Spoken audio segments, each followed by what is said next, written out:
Bismillahirrahmanirrahim. Alhamdulillah wassalatu wassalamu ala Rasulillah wa ala alihi wa sahbihi wa mawalah wa la hawla wa la quwata illa billahi wa ba'du.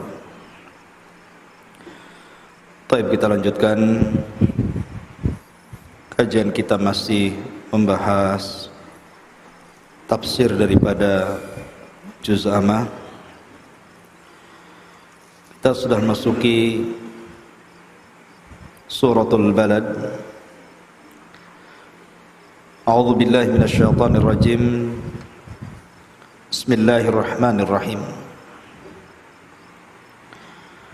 La uqsimu bihadzal balad wa anta hillum bihadzal balad ووالد وما ولد لقد خلقنا الإنسان في كبد أيحسب أن لن يقدر عليه أحد يقول أهلكت مالا لبدا أيحسب أن لم يره أحد ألم نجعل له عينين ولسانا وشفتين وهديناه النجدين فلاقتحم العقبة وما أدراك ما العقبة فك رقبة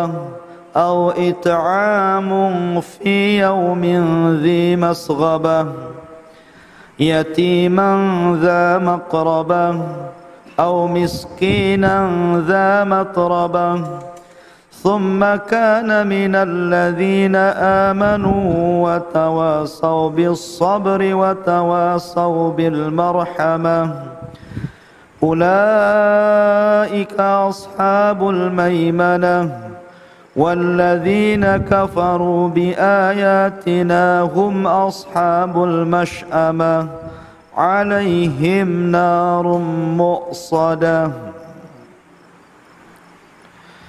Baik, kita masuk pada suratul balad. Suratul balad dalam tartib Al-Quran masuk pada surah ke-90. Dia memiliki 20 ayat, 82 kalimat dan 335 huruf. Dan suratul balad turun di kota Mekah. Ma'asyiral muslimin yang dimuliakan Allah Subhanahu wa taala, kita baca dulu artinya. Dengan nama Allah Subhanahu wa taala yang Maha Pengasih lagi Maha Penyayang. Aku bersumpah dengan negeri ini, dan engkau ya Muhammad bertempat di negeri ini, demi pertalian bapa dan anaknya. Sungguh kami telah menciptakan manusia berada dalam susah payah. Apakah dia manusia itu mengira bahwa tidak ada sesuatu apapun yang berkuasa atasnya? Dia mengatakan, aku telah menghabiskan harta yang banyak. Apakah dia mengira bahwa tidak ada sesuatu pun yang melihatnya? Bukankah kami yang telah menjadikan untuknya sepasang mata dan lidah dan sepasang bibir, dan kami telah menunjukkan kepadanya 2 jalan, tetapi dia tidak menempuh jalan yang mendaki dan sukar. Dan tahukah kamu apakah jalan yang mendaki dan sukar itu? Yaitu melepaskan perbudakan atau memberi makan pada hari terjadi kelaparan, anak yatim yang ada hubungan kerabat, atau orang miskin yang sangat fakir. Kemudian dia termasuk orang-orang yang beriman dan saling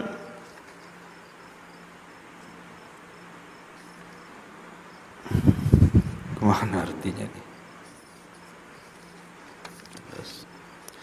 Dan saling berpesan untuk bersabar dan saling berpesan untuk berkasih sayang. Mereka orang-orang yang beriman dan saling berpesan itu adalah golongan kanan. Dan orang-orang kafir kepada ayat-ayat kami, mereka itulah golongan kiri, dan mereka berada dalam neraka yang ditutup rapat. Baik. Allah Subhanahu wa taala berfirman dalam ayat yang pertama, la uqsimu bihadzal balad. Di sini Allah Subhanahu wa taala bersumpah dengan al-balad, dengan sebuah negeri. Yang dimaksud sebuah negeri di sini diisyaratkan ke mana? Ke kota Mekah. Jadi Allah Subhanahu wa taala bersumpah dengan kota Mekah. Dan dalam ayat yang sudah kita bahas, Allah Subhanahu wa taala juga bersumpah dengan kota Mekah dalam ayat yang lain.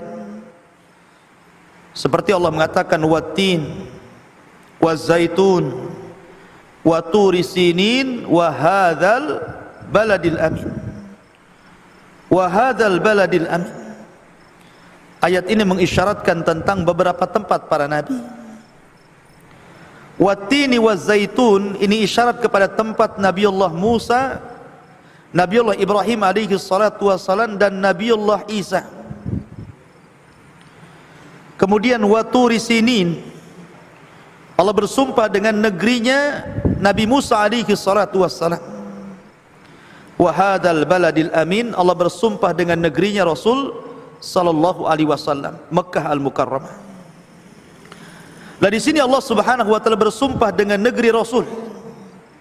La uqsimu bihadzal balad. Aku bersumpah dengan negeri Mekah. Sebuah kaidah yang sering saya ulang-ulang, bahwa apabila Allah Subhanahu wa taala bersumpah dengan makhluknya, menunjukkan makhluk itu memiliki keistimewaan di hadapan Allah dibandingkan makhluk-makhluk lainnya. Dan begitulah Allah Subhanahu wa taala yakhluqu ma yasha wa yakhtar. Menciptakan sesuatu kemudian memilihnya. Seperti ketika Allah Subhanahu wa taala menciptakan para malaikat, maka Allah Subhanahu wa taala menjadikan Jibril afdalul malaikah, seutama-utama malaikat. Ketika Allah Subhanahu wa taala kemudian menciptakan manusia, bahkan di antara manusia ini ada para nabi dan rasul, maka dari sekian para nabi dan rasul, yang paling afdal adalah rasul kita yang mulia Muhammad sallallahu alaihi wasallam. Ketika Allah Subhanahu wa taala menciptakan kaum wanita, maka di sana ada wanita-wanita yang sangat istimewa. Di antaranya wanita-wanita yang disebutkan dalam hadis Nabi sallallahu alaihi wasallam, ada 4 wanita terbaik dunia. Di sana ada Asiyah bintu Muzahib, istri daripada Fir'aun. Kemudian Maryam bintu Imran, ibunda Isa bin Maryam. Kemudian Khadijah bintu Khuwailid, istri Nabi sallallahu alaihi wasallam yang pertama. Dan yang terakhir Fatimah bintu Rasulillah, Fatimah putri Nabi sallallahu alaihi wasallam. Ini 4 wanita terbaik dari seluruh wanita yang ada. Adapun kemudian wanita-wanita setelah Nabi sallallahu alaihi wasallam, tentu tidak ada wanita terbaik kecuali istri-istri Nabi. Karena Allah Subhanahu wa taala berfirman, ya nisa'an nabi lastunna ka ahadin minan nisa. Wahai istri-istri Nabi, kalian berbeda dengan wanita-wanita lainnya. Kalau seandainya kalian berbuat baik, maka Allah lipat gandakan pahalanya. Tapi kalau kalian berbuat jahat, Allah lipat gandakan dosanya. Ada wanita-wanita pilihan. Termasuk ketika Allah Subhanahu wa taala menciptakan waktu. Di sana ada hari terbaik dari semua hari, hari Jumat. Di sana ada bulan terbaik dari seluruh bulan Ramadan. Bahkan ada 4 bulan yang sangat istimewa, Dzulqa'dah, Dzulhijjah, Muharram, dan bulan Rajab. Bahkan dari 4 bulan yang istimewa, bulan Dzulqa'dah bulan yang paling istimewa.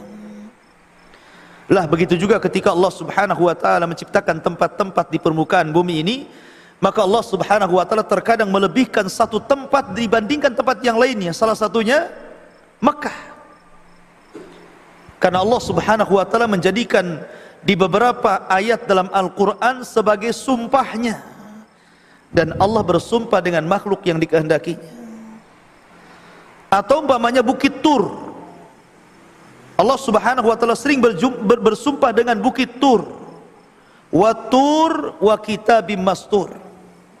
Wa tini wa zaitun wa turi sinin. Menunjukkan bahwa Bukit Tur itu bukit istimewa dibandingkan bukit-bukit yang lainnya. Maka begitu juga Mekah di sini, Allah bersumpah dengan Mekah karena memang Mekah itu memiliki keistimewaan tersendiri. Bahkan orang yang sholat di areal haram, di areal haram, tidak mesti di Masjid Haram, ya, pokoknya di masjid-masjid yang masih dalam lingkup tanah haram, maka pahalanya sama dengan orang yang sholat di luar haram 100.000 kali. Jadi kalau antum sholat di Masjidil Haram atau masjid-masjid yang lainnya yang jelas masih masuk dalam areal haram, masuk dalam tanah haram, maka satu kali sholat di sana sebanding dengan 100.000 kali sholat di masjid-masjid lainnya. Ini menunjukkan keistimewaan. Belum lagi memang Mekah itu dipilih oleh Allah Subhanahu wa taala sebagai kelahiran Nabi. Makanya kota Mekah itu dimuliakan karena dua. Pertama adanya Ka'bah, yang kedua diutusnya Nabi. Makanya kenapa negeri ini istimewa kan? Di situ ada Ka'bah, di mana Ka'bah ini menjadi kiblat seluruh manusia. Jadikan kiblat kaum muslimin. Dimanapun anda berada, di belahan manapun, tetap seorang muslim kalau sholat menghadap ke Ka'bah ini. Dan ini kemuliaan. Terlebih Ka'bah itu dinisbatkan kepada Allah, Baitullah, rumahnya Allah. Bukan berarti Allah tinggal di situ, ya. Maksudnya penisbatan Ka'bah kepada Allah, Baitullah, menunjukkan di sini nisbatus syaraf, penisbatan kemuliaan. Seperti naqatullah, untanya Allah. Bukan berarti kemudian Allah itu bawa unta gitu kan, itu untanya Allah. Tidak menunjukkan kemuliaan unta mukjizatnya Nabi Saleh. Jadi sesuatu yang dinisbatkan kepada Allah itu mulia. Maka Baitullah Al-Haram ataupun negeri Mekah dimuliakan karena ada Ka'bah di situ yang merupakan kiblat kaum muslimin, dan lebih daripada itu karena di situ adalah negeri kelahiran seorang nabi dan rasul, bahkan penutup para nabi dan rasul.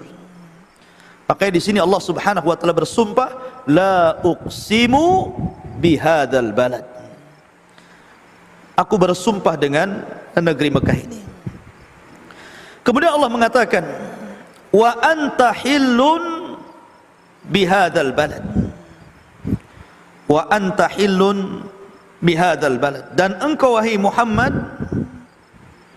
bertempat tinggal di negeri Mekah. Wa anta, dan engkau wahai Muhammad, hillun. Hillun memiliki dua makna. Makna pertama, lawan daripada haram. Lawan daripada haram artinya halal. Artinya di sini Rasul sallallahu alaihi wasallam dihalalkan untuk berperang di dalam kota Mekah yang tidak dihalalkan kepada seluruh para nabi dan rasul sebelumnya. Makanya di situ ada tragedi Fathu Mekah kan, tragedi penyerangan kota Mekah, pembebasan kota Mekah, dan itu dilakukan di haram. Sementara melakukan peperangan bagi para nabi dan rasul sebelum Rasulullah tidak boleh, tapi Allah Subhanahu wa taala halalkan. Ini makna pertama. Ada juga yang mengatakan bahwa Allah menghalalkan kepada Rasul untuk membunuh orang-orang musyrik dan mengusir dari tanah haram yang dahulunya memusuhi Nabi SAW, menyakiti Nabi SAW, maka boleh dibunuh di tanah haram, seperti yang terjadi ketika Fatu Mekah. Tidak semua sahabat diampuni, walaupun Nabi SAW belakangan mengatakan, idhabu fa antumut tulaqa, pergi kalian, aku maafkan semua kalian. Sebagaimana Yusuf alaihi salatu wassalam mengatakan kepada saudara-saudaranya, la tathriba alaikumul yaum, tidak ada celaan pada hari ini. Idhabu fa antumut tulaqa, pergi kalian, kalian sudah kumaafkan. Tapi ada orang-orang yang tidak dimaafkan Rasul. Ya. Ada orang-orang yang tidak dimaafkan Rasul karena ketika di masa dakwah Rasul di Mekah terlalu berat permusuhannya. Terlalu bahaya kalau dibiarkan diampuni. Makanya Nabi SAW terkadang mengutus seorang sahabat untuk dibunuh di tempat, sehingga ada seseorang yang bergelantungan di kiswah Ka'bah supaya dilindungi, tetap dibunuh. Artinya halal untuk membunuh orang-orang musyrik tertentu, tapi tidak semuanya. Ini makna hilun. Tapi ada juga mengatakan sebagaimana terjemahan di sini, maksudnya hilun itu artinya menetap. Dan engkau demi engkau yang menetap bihadzal balad, di tanah Mekah ini, karena memang Nabi SAW lahir di sini, hidup remaja di sini, kemudian menikah juga di negeri ini, negeri Mekah, kemudian diangkat menjadi Nabi dan Rasul pun di kota Mekah, bahkan 13 tahun berdakwah pun di kota Mekah. Baru setelah kemudian hijrah ke kota Madinah 10 tahun dan meninggal di hari Senin bulan Rabiul Awal tepat pada tahun 11 Hijriah. Ma'asyiral muslimin, muliakan Allah Subhanahu wa taala, wa anta hillun bihadzal balad. Kemudian wa walidin wa ma walad. Wa walidin wa ma walad. Kalimat walid, ada yang mengatakan bahwa yang dimaksud walid di sini adalah bapak kita semuanya, Adam alaihi salatu wassalam. Jadi Allah bersumpah dengan Adam, wa walidin, dan demi seorang bapa, disyaratkan kepada Adam. Wa ma walad, dan apa yang dilahirkannya, maksudnya keturunannya, keturunan anak Adam alaihi salatu wassalam. Allah bersumpah dengan Nabi Adam karena memang Adam dilebihkan oleh Allah dibandingkan yang lainnya. Salah satu kelebihan Adam, Allah ciptakan dengan tangannya. Allah langsung ciptakan dengan tangan kanannya, dan semua tangan Allah kanan. Jadi ketika Allah Subhanahu wa taala memerintahkan para malaikat untuk mengambil bahan baku Adam dari bumi, Allah utus para malaikat, kemudian mengambil beberapa tanah, ada yang berwarna hitam, putih, kuning, merah gitu kan. Kemudian ada yang keras, ada yang lembut, tanahnya macam-macam tanah. Kemudian diangkat ke langit. Kemudian dengan kedua tangan Allah Subhanahu wa taala, dan kedua tangan Allah semuanya kanan, maka Allah Subhanahu wa taala menciptakan Adam, laqad khalaqnal insana fi ahsani taqwim. Allah ciptakan Adam itu dengan sebaik-baik bentuk. Ada yang mengatakan sebaik-baik bentuk di sini karena Adam itu bisa berjalan dengan kedua kaki dan tegap jalannya. Dan tidak ada makhluk setegap manusia ketika berjalan. Sebutkan selain makhluk binatang, ada yang berjalan seperti manusia? Tidak ada. Sebutkan binatangnya apa? Karena binatang itu ada yang berjalan dengan kaki dan tangan, ada yang berjalan dengan perutnya, ya, ada yang berjalan dengan tangannya, dan begitu seterusnya. Hanya manusia yang berjalan dengan dua kaki dan mantap. Laqad khalaqnal insana fi ahsani taqwim. Dan Nabi Adam diciptakan oleh tangan Allah, ini sebuah kemuliaan. Makanya ketika Adam alaihi salatu wassalam berdebat dengan Nabi Musa, di mana debatnya Allahu a'lam, di mana tempatnya Allahu a'lam, Rasul tidak menjelaskan. Yang jelas bahwa ihtaja Adam bi Musa, Adam dengan Musa suatu ketika berdebat.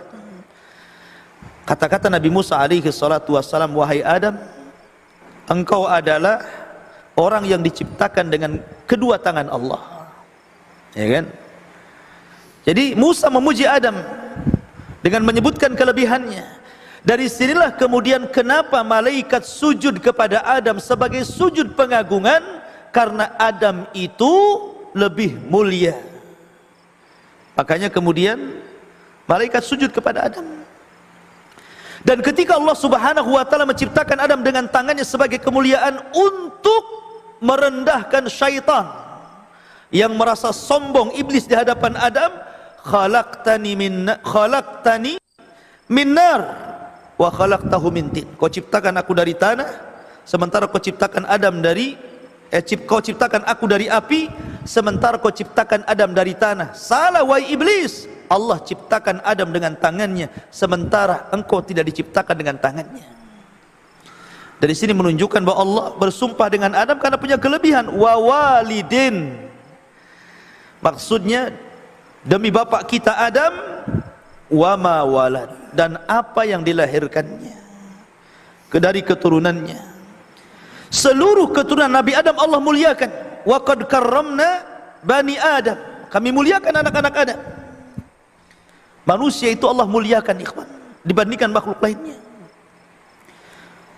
Di antara kemuliaan manusia, Allah berikan akal yang tidak diberikan kepada makhluk lainnya.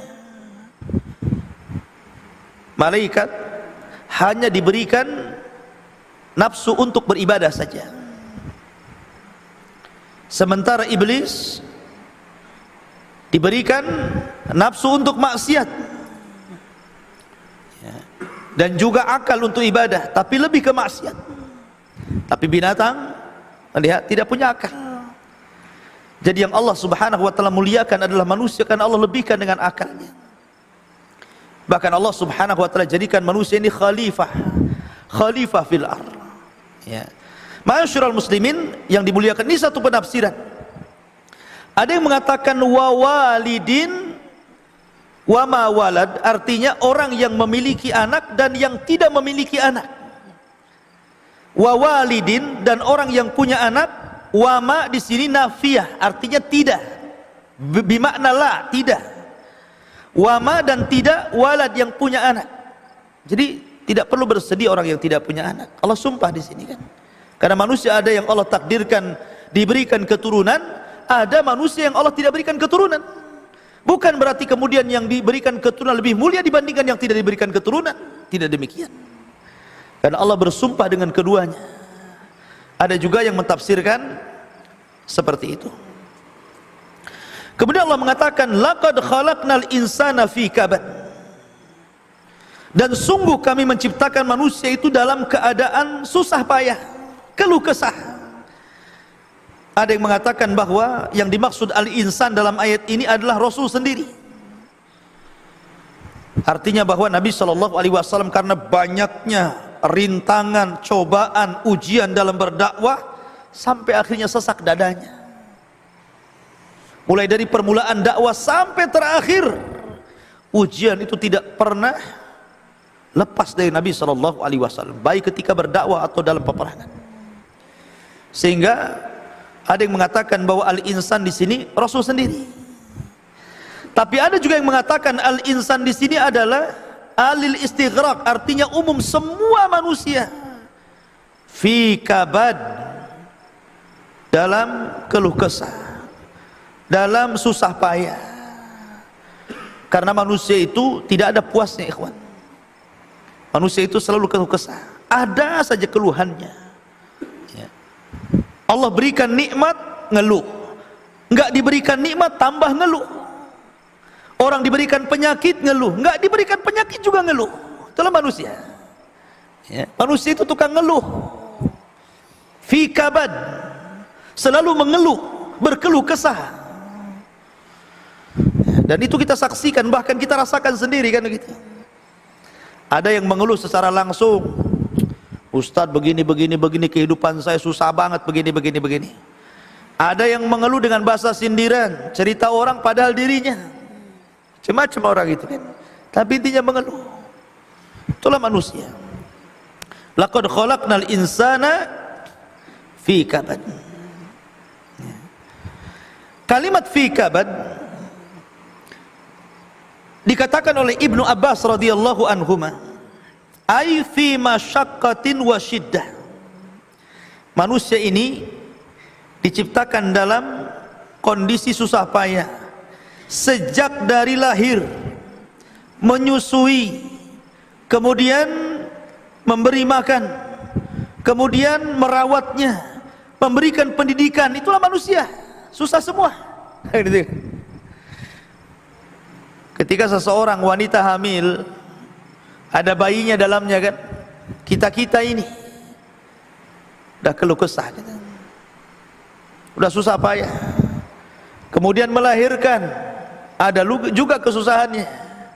Ketika menyusui, ketika kemudian beranjak anak-anak, remaja, dewasa, sampai tua pun kadang menyusahkan. Itulah manusia. Ma'asyiral muslimin yang dimuliakan Allah Subhanahu wa taala. Ada yang mengatakan, lam yakhluqullahu khalqan yukabidu ma yukabidu ibni Adam, wa huwa ma'a dzalika ad'aful khalqi. Ada yang mengatakan bahwa tidak Allah menciptakan sebuah makhluk yang paling sulit. Diciptakan Allah Subhanahu wa taala melebihi manusia. Jadi ketika Allah menciptakan yang lainnya mudah, tapi ketika menciptakan Adam dengan kedua tangannya itu sulit. Tetapi walaupun demikian makhluk itu sangat lemah. Kita ini lemah. Makanya kemudian ketika manusia itu diciptakan, Adam diciptakan, belum ditiupkan ruh, maka iblis datang, tengok-tengok patungnya Adam, masuk di lubang telinga, keluar di lubang hidung, masuk ke lubang hidung, keluar di lubang mulut. Kemudian mengatakan, lau sullitu alayya la uhlikan. Kalau seandainya dia diserahkan kepadaku, ku hancurkan dia. Ya, memang itu iblis hasadnya. Makanya ketika ditiupkan roh, iblis tidak mau sujud. Ya, padahal iblis itu di antara para malaikat ketika itu. Ma'asyiral muslimin yang dimuliakan Allah Subhanahu wa taala. Kemudian Allah mengatakan, ayah sabul insan alla yaqdira alaihi ahad. Ayah sabul insan, apakah dia manusia itu mengira bahwa tidak ada sesuatu apapun yang berkuasa atasnya. Ayat ini ikhwah fillah dimuliakan Allah Subhanahu wa taala sebagai sebab turunnya surah Al-Balad ini. Jadi sebagai sebab turunnya surah Al-Balad ini dari ayah sabul allam yarahu ahad, ayah sabu alla yaqdiru alaihi ahad, yaqulu ahlaqtu malal lubada, ayah sabu allam yarahu ahad, sampai beberapa ayat berikutnya. Ini sebab turunnya di sini. Jadi di zaman itu ada seorang musyrik yang bernama Al-Ashad ibn Kaldah Al-Jumahi. Al-Ashad ibn Kaldah Al-Jumahi. Dia sangat sombong dengan kekuatan badannya, karena dia punya fisik kuat, si Ashad ibn Kaldah ini. Dan orang yang paling memusuhi Nabi, ya, orang yang paling memusuhi Nabi SAW. Sampai-sampai dia mengatakan, anfaqtu fi adawati Muhammadin malan kathiran, sungguh aku telah menginfakkan untuk memusuhi Nabi SAW harta yang banyak. Jadi fisiknya juga memusuhi Nabi, hartanya juga untuk memusuhi Nabi. Dalam riwayat yang lain, ayat ini turun kepada seorang yang bernama Al-Harith ibn Amir. Al-Harith ibn Amir ibn Naufal, di mana dia suatu ketika melakukan dosa, kemudian meminta fatwa kepada Nabi SAW. Kemudian Nabi SAW menyuruhnya untuk membayar kafarah. Akhirnya kemudian dia pun menjadi bangkrut gara-gara bayar kafarah, dan mengatakan, laqad dhahaba mali fil kafarati wan nafaqat, sungguh telah habis hartaku untuk membayar kafarah dan nafkah, mundu dakhaltu fi dini Muhammad, sejak aku masuk kepada agama Muhammad, bukannya makin maju makin bangkrut. Makanya Allah mengatakan ayah sabu alam yarahu ahad, ayah sabu alan yaqdiru alaihi ahad, yaqulu ahlaktu mala lubada. Apakah dia manusia mengira bahwa tidak ada sesuatu pun yang berkuasa atasnya sehingga dia berani mengatakan aku telah menghabiskan harta yang banyak, sementara apakah dia mengira bahwa tidak ada sesuatu pun yang melihatnya? Jadi kalau riwayat yang pertama, Asyad ibn Kaldah ini dia habiskan seluruh hartanya untuk memusuhi Nabi. Makanya Allah mengatakan, apakah dia mengira bahwa tidak ada sesuatu pun yang berkuasa atas dia? Ingat ya, bahwa sehebat apapun Anda, sekaya apapun Anda untuk memusuhi Nabi Anda, maka di sana ada zat yang lebih kaya, Allah Subhanahu wa ta'ala, dan lebih berkuasa. Sehingga dia mengatakan, yaqulu akhlaqtu mala lubada, aku telah habiskan semua harta yang banyak. Ya. Begitu juga ayat ini kalau memang turun kepada Al-Haris ibn Amir ibn Naufal yang mengatakan aku bangkrut setelah aku ikut agama Rasul sallallahu alaihi wasallam karena aku habiskan untuk bayar kafarah dan nafkah, maka Allah mengatakan tidak perlu ngomong begitu. Ya. Apakah dia mengira bahwa Allah Subhanahu wa ta'ala tidak ada sesuatu pun yang melihatnya? Allah melihatnya. Semua yang telah diinfakkan itu berpahala. Ya. Maka di sini ikhwah fillah Allah Azza wa Jalla turun kepada dua manusia ini. Kemudian Allah Subhanahu wa ta'ala berfirman, ayah sabu allam yarahu ahad, ayah sabu alla yaqdiru alaihi ahad. Apakah manusia itu mengira bahwa tidak ada sesuatu pun yang berkuasa atasnya? Maksudnya ayadhunnu hada syaki al-fajir al-mughtar bi quwwatihi anna Allah la yaqdir alaihi li shiddatihi wa quwwatihi. Apakah dia mengira orang fajir, orang fasik yang merasa bangga dengan kekuatan badannya, Allah tidak sanggup untuk menghancurkan walaupun dia kuat dengan sekuat apapun? Allah yang menciptakannya, maka Allah juga yang akan menghancurkannya. Ya. Kemudian alam naj'al lahu ainain, bukankah kami telah menjadikan untuknya sepasang mata? Ingat, manusia tidak perlu sombong. Allah mengatakan dalam Al-Quran, wallahu akhrajakum min butuni ummahatikum la ta'lamuna syai'a. Allah telah keluarkan kalian itu dari perut ibunda kalian tidak mengetahui sedikit pun. Coba kalau antum lihat ada orang melahirkan, bayi keluar, antum tanya bayi itu, ngomong aja nggak bisa, apalagi cerita matematika, apalagi cerita hadis sama Quran, apalagi suruh ngapal gitu kan, nggak bisa, nggak tahu apa-apa dia. Mata pun belum melihat, telinga pun belum mendengar, hati pun belum memahami, itulah bayi.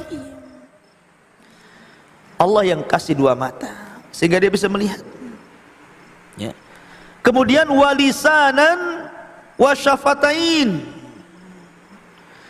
dan kami juga telah menjadikan lidah dan syafatain, dua bibir atas bawah.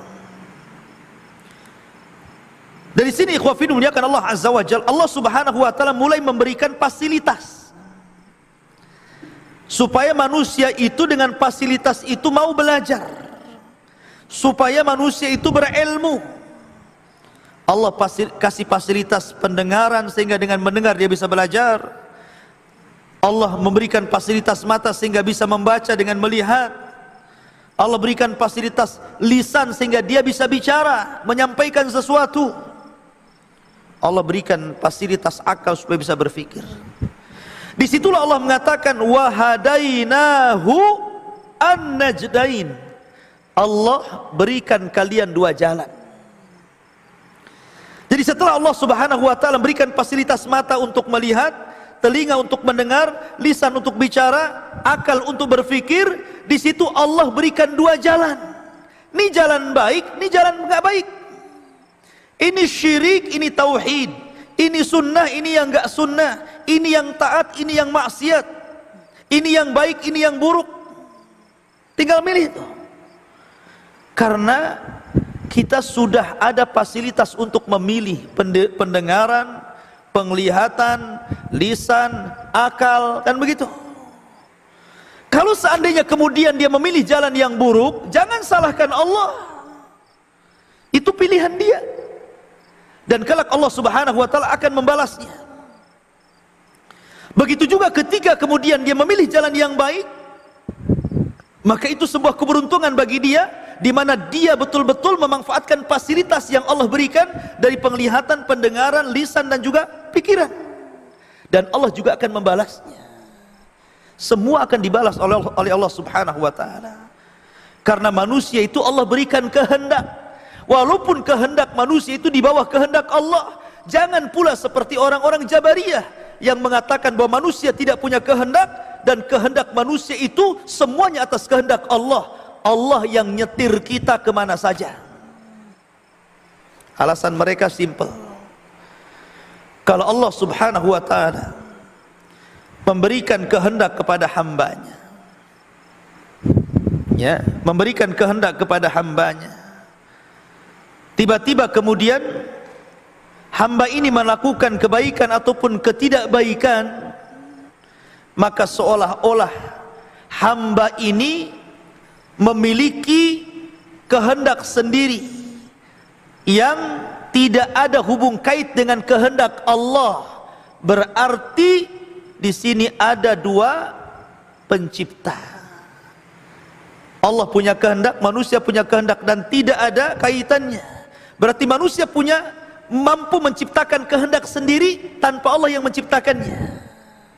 Dan Allah punya kehendak sendiri karena itu ciptaannya. Ini seolah-olah kalian ini menjadikan dua Tuhan. Nah, maka kita katakan bukan begitu pemahamannya. Kehendak ini yang menciptakan Allah. Tapi walaupun kehendak ini yang menciptakan Allah, Allah berikan manusia kehendak.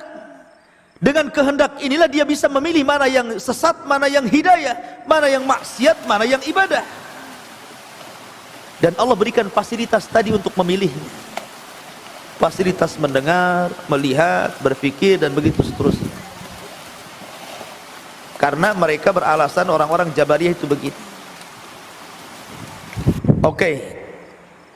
Yang menciptakan manusia siapa? Allah. Yang menciptakan mata siapa? Allah.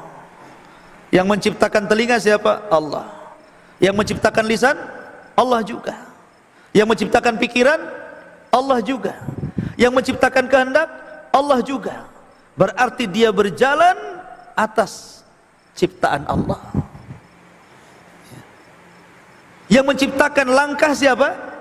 Allah. Yang menciptakan maksiat juga Allah. Sehingga kalau seandainya dia melangkah ke tempat maksiat, yang menciptakan langkahan ke tempat maksiat siapa? Allah. Oh, jadinya jangan salahkan Allah sana. Ah, gitu akhirnya. Kalau sudah seperti ini enak. Kalau ahli maksiat ini paling enak ikut Jabariyah ini. Kapan lu taubat? Terserah Allah. Nah, kan gitu ya. Ujung-ujungnya terserah Allah gitu. Jadi enak aja orang maksiat gak tobat-tobat. Karena terserah Allah. Ya. La ikhwafin, muliakan Allah Subhanahu wa ta'ala. Maka Jabariyah ini kelompok sesat. Ya. Ikhwafin, muliakan Allah Subhanahu wa hadainahu najdain. Falak tahamal aqabah. Tetapi dia tidak menempuh jalan yang mendaki dan sukar. Jalan yang mendaki dan sukar itu jalan kebaikan. Ya. Jalan kebaikan itu sulit, ikhwan. Kenapa? Karena ketika Allah menciptakan sorga dan neraka, sorga itu dikelilingi bil makari, dengan perkara-perkara yang dibenci orang. Tapi ketika Allah menciptakan neraka, justru Allah pagari neraka itu bisyahwat, dengan hal-hal yang disukai orang. Makanya maksiat sebesar apapun dananya, walaupun harus ngabisin harta, walaupun harus mati sekalipun di situ, tetap saja banyak orang maksiat tuh. Dibela-belain maksiat itu. Tapi ibadah kepada Allah, walaupun masjidnya, rumahnya samping masjid, suara adzannya kencang, hanya beberapa langkah saja, tidak bayar, berat juga dia jalan ke masjid. Kenapa berat? Karena memang berat. Itulah jalan yang sukar lagi melelahkan itu. Walaupun dekat apalagi suruh ke masjid yang jauh, masjid dekat saja nggak mau datang. Ya. Maka Allah mengatakan falak tahamal aqabah. Wa ma adraka mal aqabah. Dan tahukah kamu apa jalan yang mendaki dan sukar itu? Kemudian Allah mengatakan fakku raqabah. Jalan yang mendaki dan sukar itu salah satu contohnya adalah fakku raqabah. Berusaha untuk memerdekakan budak. Daripada hartamu untuk memusuhi Nabi, seperti yang dilakukan oleh Al-Ashad tadi kan, Ibn Kaldah Al-Jumahi, dia habiskan hartanya untuk memerangi Nabi. Ngapain? Bagus kemerdekakan budak ini. Makanya ikhwah fillah menyatakan Abu Bakar Siddiq radhiyallahu an, semasa dakwah di kota Mekah 20 budak lebih dimerdekakannya. Salah satunya Bilal ibn Rabah. Bilal ibn Rabah. Ya, dimerdekakan Abu Bakar Siddiq radhiyallahu an. Setiap ada budak yang disiksa oleh orang-orang Quraisy, Abu Bakar datang dan menginfakkan hartanya untuk membeli budak itu walaupun harganya enggak wajar. Sampai Abu Kuhafah, ayahandanya Abu Bakar Siddiq radhiyallahu an, komplain sama anaknya, "Nak, kalau engkau memang ingin membeli budak, cari budak yang kuat, cari budak yang bermanfaat. Biasanya kalau orang beli budak itu untuk melindungi tuannya. Kenapa kau pula beli budak yang lemah-lemah, yang nggak bisa dimanfaatkan, yang nggak bisa melindungi kamu?" Tapi Abu Bakar mengatakan, "Wahai Abi, saya memerdekakan mereka liwajhillah, karena mengharap wajah Allah." Dari sinilah turun ayat wasayajannabuhal atqa alladzi yu'ti malahu yatazakka wa ma li ahadin indahum min ni'matin tujza illa ibtigha'a wajhi rabbihil a'la wala sawfa yardha. Turun kepada Abu Bakar, dan kelak Abu Bakar itu akan dijauhkan dari api neraka, yang telah menginfakkan hartanya untuk mensucikan dirinya,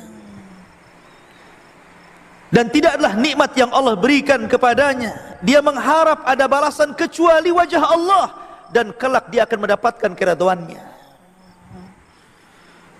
Harusnya seperti itu, seperti Abu Bakar. Jangan kemudian seperti orang-orang yang menafkahkan harta untuk memusuhi Allah, memusuhi Rasulullah.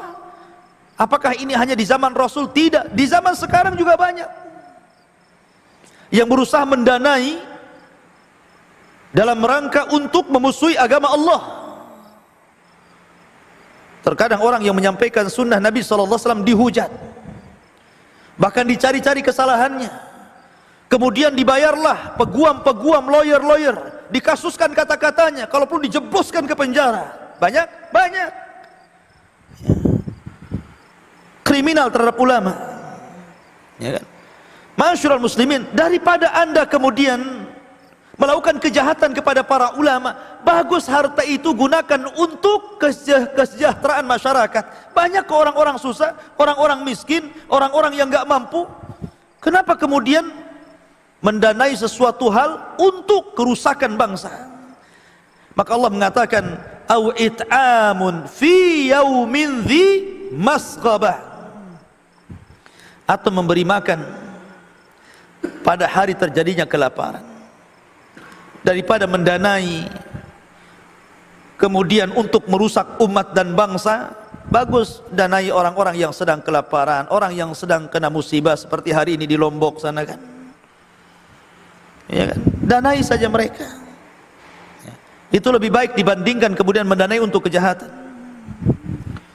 yatiman dza maqrabah, atau memberi makan anak-anak yatim yang ada hubungan kerabat dengan kita. Terkadang kita ini punya saudara, punya paman, punya bibi, punya ponakan. Mungkin di antara kerabat kita itu ada yang meninggal bapaknya, punya anak yatim. Terkadang kita tidak pernah memperhatikan anak yatim yang ada hubungan kerabat, justru kita sibuk menyumbang orang lain. Salah. Allah mengatakan yas'alunaka madza yunfiqun qul ma anfaqtum falil walidaini wal aqrabin. Mereka bertanya-tanya kepadamu yang Muhammad tentang harta yang paling baik untuk diinfakkan kepada siapa. Qul, katakan ya Muhammad, bahwa infak yang baik itu yang pertama untuk kedua orang tua, baru untuk kerabat. Kerabat dulu, ya, baru kemudian orang lain. Au miskinan dza matrabah, ataupun memberi makan orang-orang miskin yang sangat-sangat fakir. Jadi pilah-pilah lah kan gitu.